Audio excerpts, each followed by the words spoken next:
You're obsessed, depressed, and oppressed, and you want my stink dirty socks that I worn and my old spoons that I licked. I think I know what today's episode's about. Stalking. Why are you always...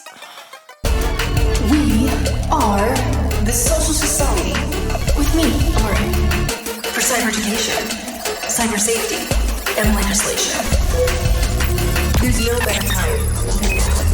Hello, my social society individuals. My name is Mari, and welcome back to the main focus of our project, social safety on the online world. We all understand SIP, social identity persona, and parasocial sequencing, but now we're going to look at the more con aspect of it all.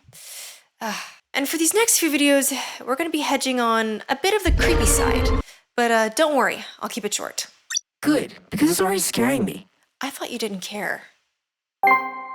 Yeah, this is scary for everyone. I think we're all familiar with stalking, like in those creepy movies like Scream, where a girl gets stalked by someone from her high school. But like again, as we talked about with SIP and parasocial sequencing, these items just make it very easy for the wrong crowd to understand you.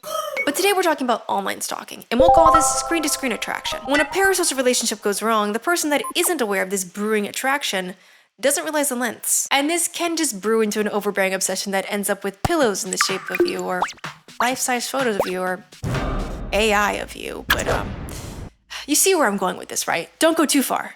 Breathe, okay? It's just when the parasocial goes into more overbearing fantasies, they're a lot more quiet than, let's say, a Stalking fan or someone who wants to make it known. It's more jarring. Hiding more in the background, they never truly say anything, but they may show up in a place that's near the person. You or me. It's almost like this anime called The Perfect Blue, where a young actress is being stalked by this stalker who has a parasocial fantasy of her. The reality of her and his version of how he sees her start to collide, and it's very messed up, but definitely a flick to check out if you're over the age of 17. One, because it's really creepy, and I think it has an age rating too as well, but just saying, I put that out there. Online stalking is a very common form of stalking, but it's not quite understood. Like, there isn't one form of reason of why they do it, or at least that we know of why they do it. A simple text can form a bond in their mind. What? Or a simple connection from a video that the victim shares. Another bond. love Fan you. surface like videos of acting like one's lover or partner or saying I love you. Could also be another deep bond that could be entering into a psychological part of their experience or trauma or something. And you don't need to be a famous social personality. Just existing on the web with a simple account is enough to elicit a stalker, sadly. In terms of escalation from the data, 4 out of 5 cases stay on the online world. And it remains mostly indirect, meaning they monitor you. Still not cool, but I don't know where I was going with that. It's just horrible.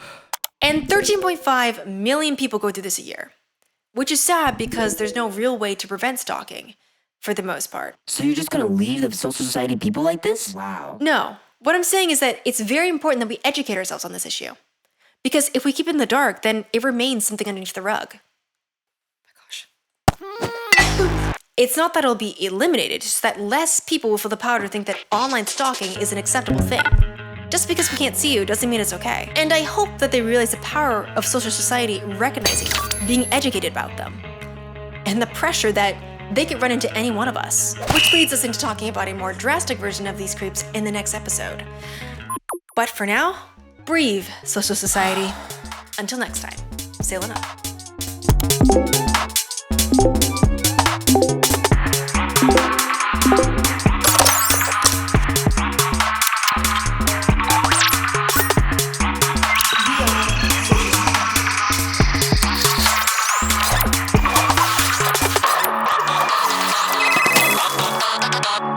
The social society.